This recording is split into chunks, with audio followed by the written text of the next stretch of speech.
Hello and welcome to race number 4 of the 2014 Utica-Rome Series here at the home track for the Utica-Rome Series, Utica-Rome Speedway. This is our first dirt track of the season of 2, and it was also a special event in that the locked-in list did not apply, so it was fair man's game for the qualifier. We've been on break for a while, and to get us off with the news that's happening in the Utica-Rome Series, here is Matt Evans. Take it away, Matt.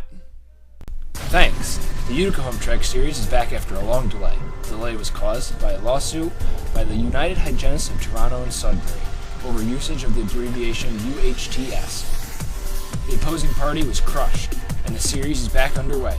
However, the cost of the legal battle has resulted in 3 races being dropped from the schedule and the loss of filmed qualifying sessions. Saya Asumi was injured in a NASCAR Phillips Cup Series event and is being replaced by development driver Momo Akari. Akari made the field for tonight's event, so we'll have to see how she does. Lastly, Skylar Dixon confirmed rumors of his departure from Oriole Racing. He announced earlier that he will effectively terminate his contract at the end of the race today. Not only is this his final race with the team, he is the only Oriole Racing car to make the field.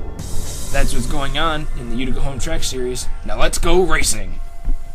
Thank you, Matt. As the field gets going, we do want to mention in the starting grid, you may see some names like Ray Takita missing. That's because at this track, for dirt tracks this season, which we'll have 2 of them for this particular year, the locked-in rule does not apply, so it's open season for anyone to try and make it. Same with Myrtle Beach. But Alex Allen, in his first start of the year on the pole, he is starting to pull away already in that number 98 machine. He's been looking for a good run in that car. Car number 6 of Nicholas Guerra is hoping to capitalize on today since Ray Takita is no longer in the field. John Cittadino is here at his home track, but if he can get enough ground on him, he can pass him. But we had a caution on lap number 2. Matthias Paiva, who's coming from Brazil, this is his first start, makes some contact with Skylar Dixon, gets into Charles Jackson, and they both crash into the wall. Jackson flips his number 32 machine over, and unfortunately it's a short day for the Brazilian driver. He was on board with Charles Jackson. Both of them were hoping for good runs today, but tragically cut short as the 32 car ends up on his roof. We restarted. John Cittadino, car number 72. He's one of the home track drivers. There's a couple drivers that call this track home. One of them was Matt Evans, who did our opening news report. His father, Neil, made the field, and John Cittadino, who's been here many times before, has some success here. But this is the first time they've been here in a Utica-Rome Series car, so we'll see if John Cittadino can impress the fans. Leah Walker goes to pit road. It's a stop-and-go penalty as she jumped the start. There's Neil Evans, the other home track driver. He sits about 37th on the field. He's not having an especially good run with that 55 MagnaFlow machine. He still has some time, but this race is actually a little shorter than some of the other races on the schedule because we have a full night of racing with some of the local events. Caution 2, lap 11. Ryan Estabomi, car number 99, slides into Sean Angel, and he goes off track. Both of them off track, and both of them go out of the event. Let's go on board with Sean Angel, who has been trying to recuperate after what happened at Bristol. Oh, slams off, hits a tree, and that is going to end it for both of them. Car number 63, Dominic Cousins, is having a great run today. The 63 machine was in the Bethesda Ring event, but got caught up into a bad accident. Really hurt the team, but second place overall at the moment. He may have a shot to take the lead away from Alex Allen if he can just make a good pass underneath. He's more of a road racer, but the Canadian driver could have a great run today if he can just edge under him. As we say that, caution 3, lap 19. Max Watson, the German driver, running underneath a couple. He's just loses power, crashes. He gets, oh man, it looks like McMahon made contact with him, and he goes wrecking off the racetrack. I don't know what happened to Max Watson, but he just ended up losing power. We're on board with Matt Jewell, see what happened to him. So Watson goes up track, plows into the 88. There's Matt Jewell, he keeps it going. And Jewell, we're going to keep riding with him because a lot happens. This is a very interesting lap for Matt Jewell. As Matt Jewell, he tries to catch up in his 88 machine. He passes Brock McMahon, but I think he's just gunning it to see if he can make it to the line in time. catch up with the rest of the field. Crosses that finish line. Oh, I think I see another car spun out down there. We'll have to check that out on the replay. And then just plows himself into the 55 car, gives himself some more damage. So Matt Dool not having a good lap in his number 88 Boston Red Sox machine. Let's see what that incident was with the car in the inside lane. It was Joseph Ernesto, who's making his first start of the season. Oh, he just plows that outside wall. Great job by everyone to avoid the 62 machine, but he would come to a rest to the inside. He would go out of the race along with Brock McMahon. And we had a pit incident as well this lap. Matt Dool, once again, he's trying to head to pit road, but his steering is definitely messed up, plows into the wall, and that ends a very disappointing event for the 88 machine, so he would pull that car behind the wall as well. Car number 63 is going to be heading down the pit lane, so will the 31 of Jack Richards. So they're going to give up some valuable positions on track. William Duncan moves into the second place position. Now, William Duncan, if you go back about 1 year, you'll see that he was at Watkins Glen, which is nearby and is actually the next race on the circuit. He won that event. So it's been a while for William Duncan. The champion is hoping that he can get himself back to victory lane. He has only one car to pass to do it. So if everything can go well for William Duncan, he may have a shot today. But Alex Allen has been holding on to that lead pretty steadily, and cautions have been coming out very rapidly. Like right now, as on lap 27, they had our fourth caution of the event. Sam Young in the Applebee's machine gets up into Joe Samaniego. Ooh, plows the wall hard. Watch out, everyone. Oh no, Chris Dollarton gets involved. So will Dylan Young. So the Young brothers involved in a wreck. Cameron Pemberton, car number 66, was having a relatively good run. Decided to head down the pit lane.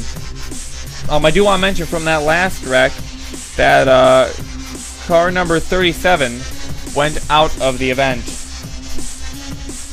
There is the number 97 of Debbie Myers. She sits in third place on track. The Dutch driver not had a lot of success this year. Made one event, but didn't get a good finish out of it. It was at Bristol, which was a wreck fest, much like tonight.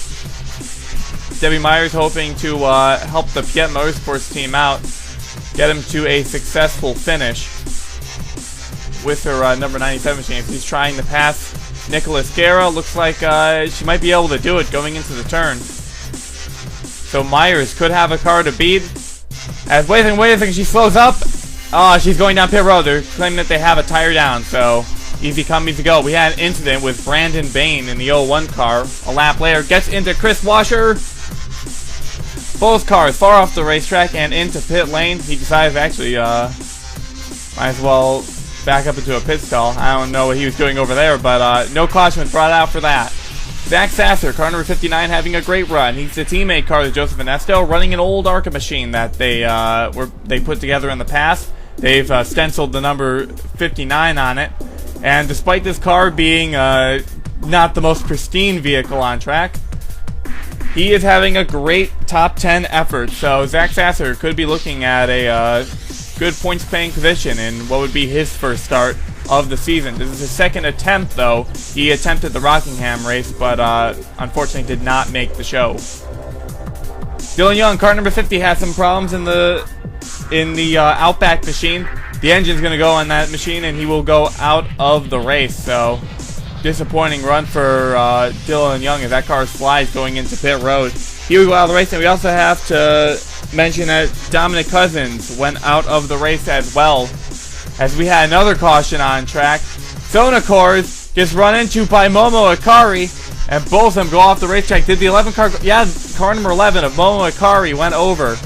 Now, Ikari's in her first start. She just came from a Utica Dirt Devil Series event. Look at that, tumbles going off track. Was hoping that the dirt experience would help her here, but to no avail. We had another caution on lap 47. Alex Allen, who has been leading this entire time, makes contact with William Duncan. Cars wrecking. We have a huge wreck on track. Multiple cars involved. The amount of damage on track. Look at this. We have another angle of it. And Alex Allen is furious over the radio, because this is going to put car number 98 out of the event.